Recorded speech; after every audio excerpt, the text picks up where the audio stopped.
Alright, so for this doll, I will be using the face of this BTS doll and the body of this Elsa doll. I bought this BTS doll because I needed an articulated male body, and I don't necessarily need the head for that project. However, I do want to use this head because honestly male heads are kind of hard to part with. And I decided to use this Elsa body because of the sturdy yet feminine body type. So the first thing I need to do is I need to chop off all the hair of this BTS doll, and as much as I want to keep this hair because it's such a lovely color, it's really not long enough to reuse, so I'm just gonna snip it all off and throw it away.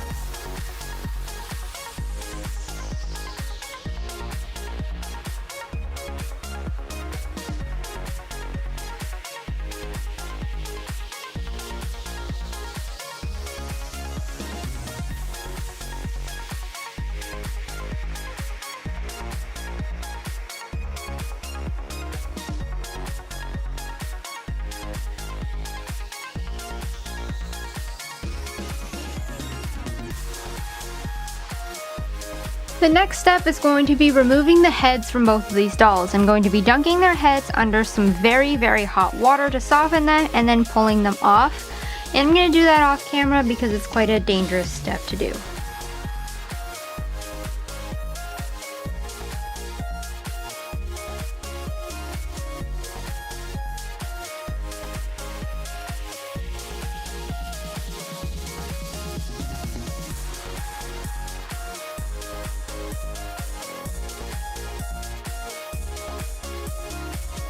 Now, I heard from multiple sources that the paint on these BTS dolls are notoriously difficult to get off. I'm gonna do my best to remove as much as I can, but if I can't, it's not too big of a deal for this particular doll.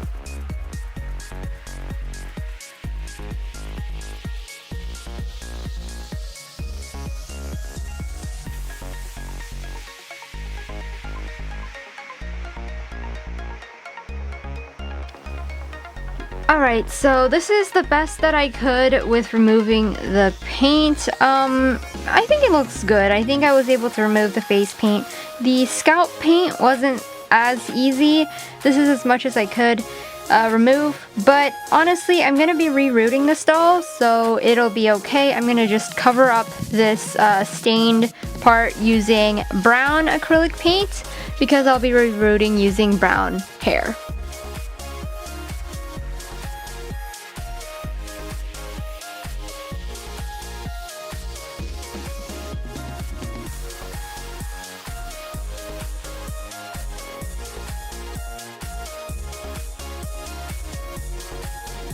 Alright, after painting her scalp brown and letting it dry, I went ahead and rerouted her using brushed yarn off camera because rerouting on camera is incredibly difficult. And I also poured some glue into her head, mushed it around, and I'm just gonna let that dry so that her hair stays in place. Now I'm gonna pop her head onto the body. Alright, after putting the head onto the body, I'm going to take a rubber band and I'm going to tie off a tiny bit of her hair.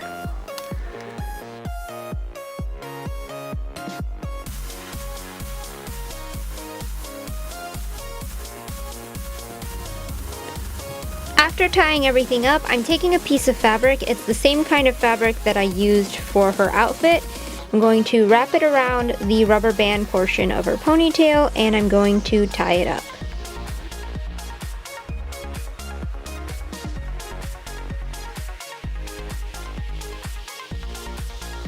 Then once I'm done tying the ponytail, I'm going to take a pair of scissors and I'm going to give her a very blunt cut at the end of the ponytail.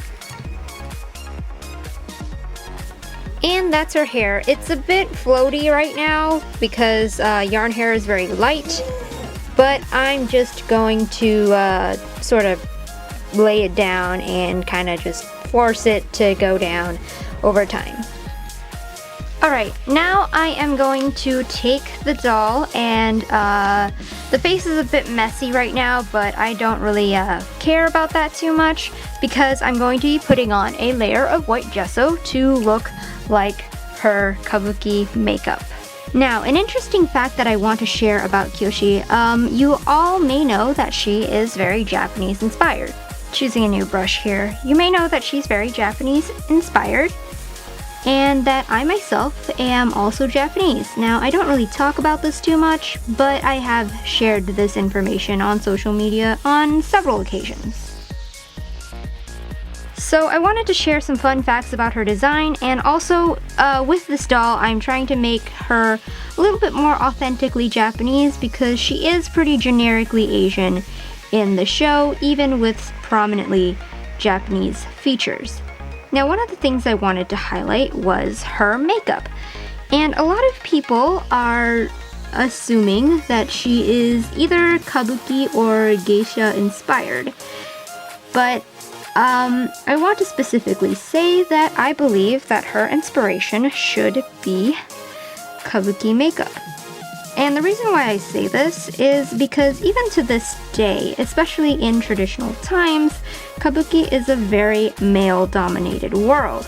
And especially on the professional stage, there are no female kabuki actresses to this day. And I feel like in more local spheres, they are starting to allow female actresses to have roles in these plays, but for the most part, for the more major stages, female actresses to this day are not allowed. And I don't know if this is a rule per se, or if actresses just don't pursue these roles. I'm not sure if this is still like taboo for women to act in it, so I'm not sure if it's like an enforced rule or anything, but that is definitely the case. Now, I have seen actresses in training on television and featured on social media, etc. But like I said, they are not professional by any means. And the reason why I bring this up and why I feel like it's important for Kyoshi to wear kabuki makeup and not geisha makeup is because of that fact, tying into her backstory, where she was this extremely feminist figure. When she founded her island, Kyoshi noticed the inequality between men and women, and that women were treated like second-class citizens, that they were not treated fairly, they were being abused and looked down upon, and she did not like this. So she began training the women to stand up for themselves, to be able to protect themselves, and that was the foundation of the Kyoshi warriors. And I feel like it's very symbolic and important for Kyoshi to wear kabuki makeup because it's such a male-dominated world, and the look was meant to be for men, but for a woman like Kyoshi to wear it would be such a symbolic and powerful gesture. So that is why I will be referencing kabuki makeup, mainly to do this look.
I apologize if a majority of the face-up was off camera.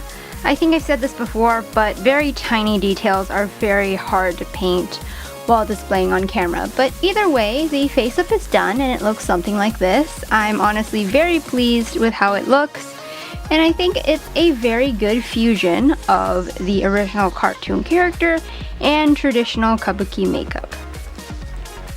Here I've mixed up a very dark green. I think it looks kind of black on camera, but it's a dark green. And I also have a pair of shoes. I made these using my usual method of paper mache, hot glue, wire, etc.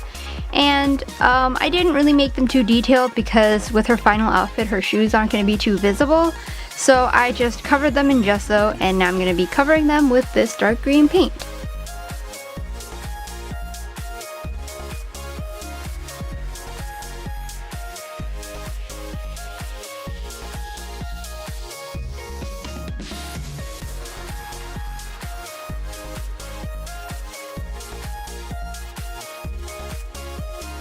Here I've turned the dark green into a more dark brown color, and I'm going to be painting her hands to look like gloves.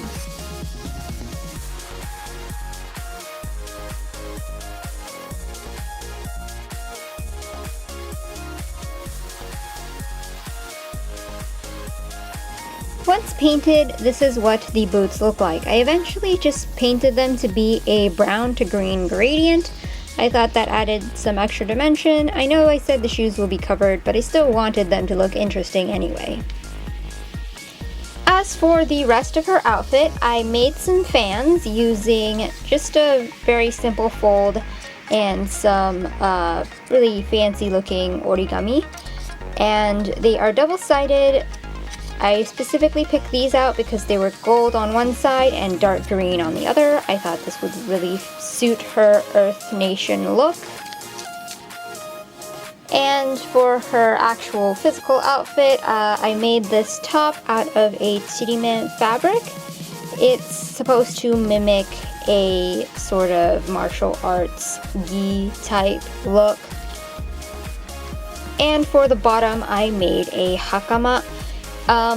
This one is an original pattern, this one is not. I found this on a Japanese doll cloth making blog. The instructions are in Japanese, but I'll leave them in the description below in case you want to check that out. I also took a piece of cotton fabric and made this sort of vest type layer. I wanted to add more detail, but too much trimming was going to make it too bulky, so I just left it very plain and very simple. And as for her headpiece, I used the same paper that I used for the fans to get a matching look. Part of it is lifting, so I may have to glue that back down. I also used some gold thread to make the tassels, and I also got a piece of dark green cord so I can tie it behind her head. And to finish off the look, I have these two pieces of brown felt that I'm going to use as part of her gloves, and I'm also going to use this piece of brown cord to tie it in place. So now that I have all the pieces and I have my doll over here all ready to go, I'm going to put everything together.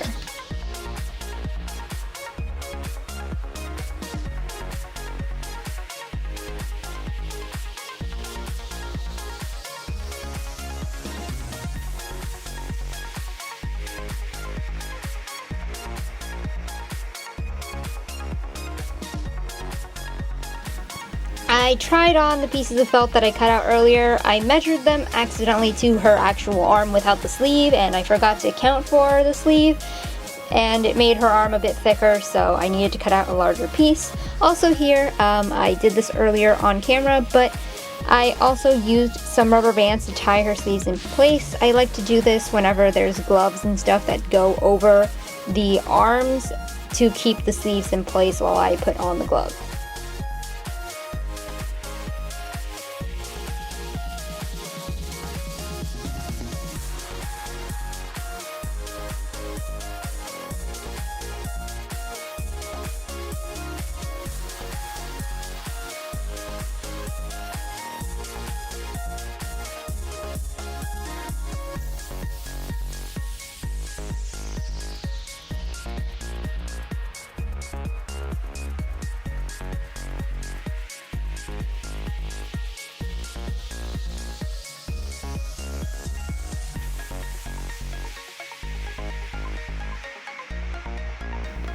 And now she is done. She honestly looks so amazing. I'm in love with all the details that I was able to make on this doll. I'm also really proud of how many traditionally Japanese elements I was able to add to her design, and I'm just incredibly